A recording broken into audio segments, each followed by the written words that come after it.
Pagsapit ng unang bahagi ng 1945, ang Maynila, na kilala noon bilang Perlas ng Silangan, ay humaharap sa isang panahong magbabago sa direksyon ng kanyang kasaysayan.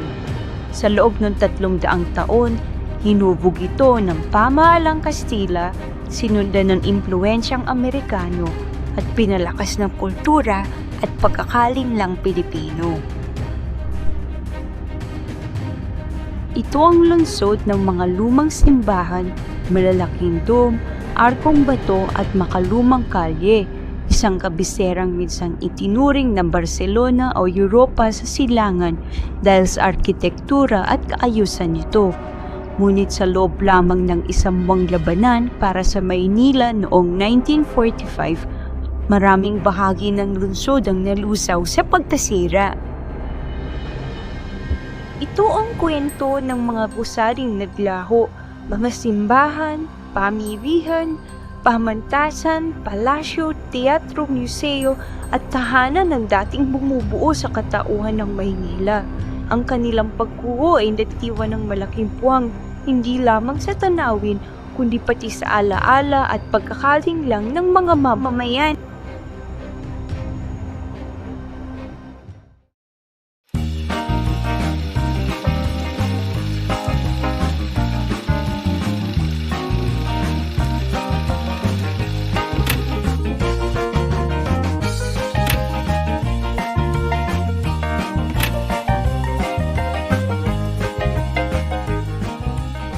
Ang Intramuros na itinatag noong 1571 ang naging sentro ng kolonyal na Maynila. Idinisenyo ito bilang kabiserang pang-administrasyon at panrelihiyon ng mga Kastila. Sa loob ng makakapal na pader na bato, naroon ang mga simbahan, paaralan, tanggapan ng pamahalaan at mga lumang tahanan na nagsisilbing bilang tahanan ng kapangyarihan, edukasyon at kalakalan sa loob ng mahigit 3 siglo. Ang makasaysayang Manila Cathedral na ilang ulit nang naitayo muli dahil sa mga lindol at sunog ay tuluyang gumuho noong 1945. Nasira ang tore, ang dome at halos buong harapan ng simbahan. Ang nakikita ngayon ay resulta na ng power reconstruction dahil ang orihinal na istruktura ay hindi na naibalik.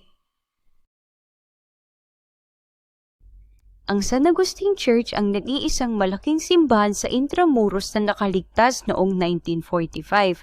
Katabi nito noon ang malawak na kumbento na nagsisilbing tahanan ng mga likhang sining, dokumento at aklat na naipon sa loob ng 3 siglo. Sa panahon ng labanan, nasunog ang buong kumbento at hindi na naisalba ang mga kayamanang pangkasaysayan. Ang mismong simbahan lamang ang nanatili matapos ang digmaan.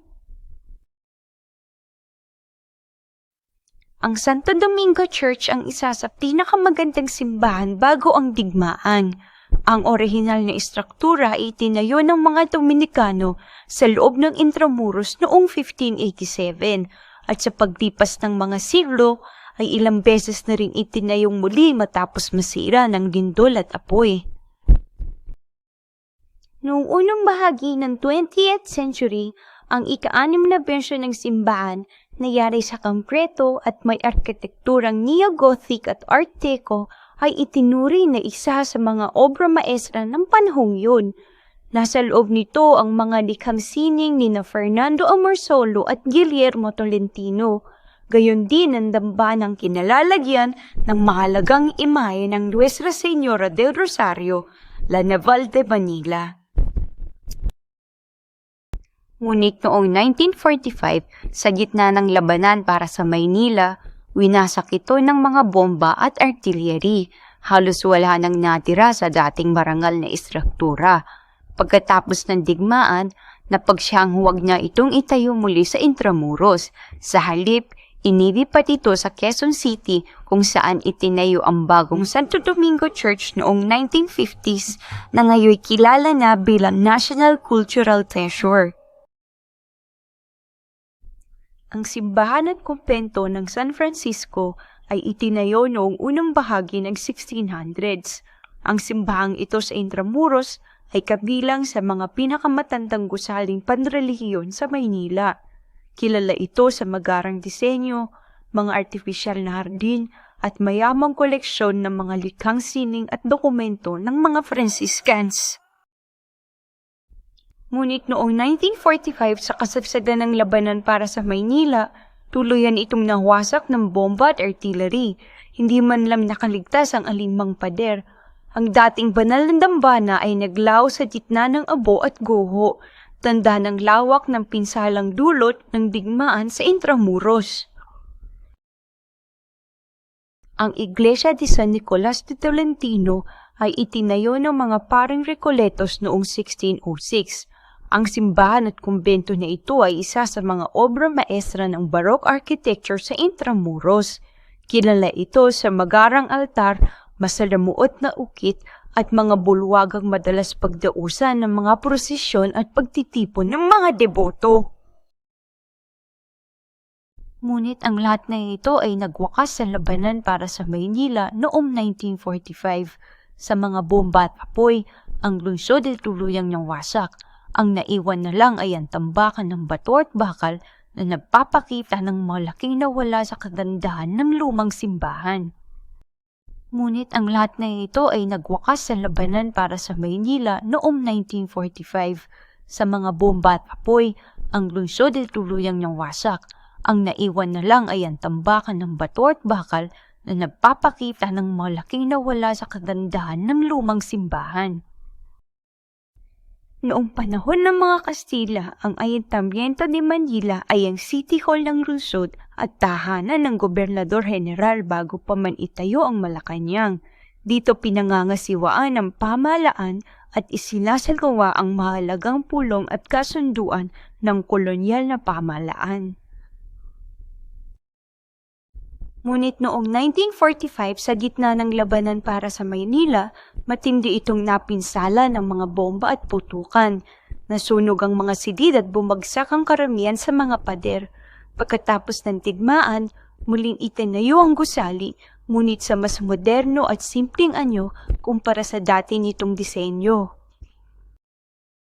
Sa kasalukuyan, ito ay kilala pa rin bilang Ayuntamiento de Manila at dito matatagpuan ang Bureau of Treasury, isang buhay na paalaala ng mahabang kasaysayan ng Intramuros at ng pamahalaan.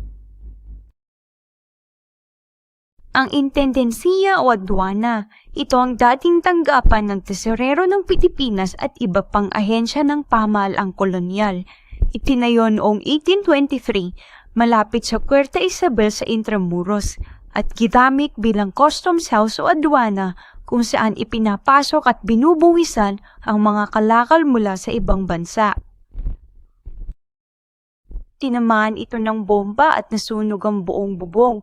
Bumagsak ang kisame at nawala ang karamihan sa loob ng gusali. Matapos ng digmaan, ilang ulit itong ginamit at iniwan hanggang sa kasalukuyan. Ito'y sumasailalim sa mga proyekto ng Intramuros Administration para muling maibalik ang dating ganda ng Aduana Building. Matapos ang labanan para sa Maynila noong 1945, tuluyan ng natahimik ang sigla ng lumang lungsod. Ang Intramuros na minsang nagsisilbing sentro ng pananampalataya, edukasyon at kapangyarihan ay naglaho sa gitna ng abo at pagkawasak.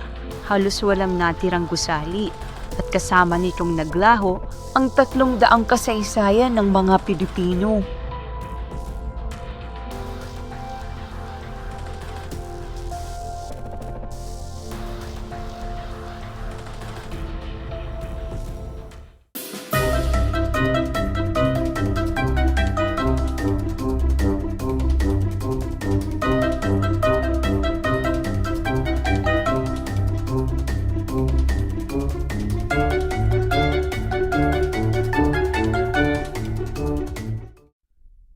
Ayan mga kamarites, natapos na ang ating kasaysayang kwento. Sa channel na ito, pag-uusapan natin hindi lang ang mga sikat na bayani, kundi pati ang mga misteryo ng krimen, kababalaghan, pamahiin, at syempre ang mga tinatawag nating kwentong barbero. Kung may gusto kayong ipaimbestigang kwento, comment lang. Huwag kalimutang mag-like, share at subscribe. Ako si Marites Historian at ito ang Kwentong Barbero, Chismis o Totoo.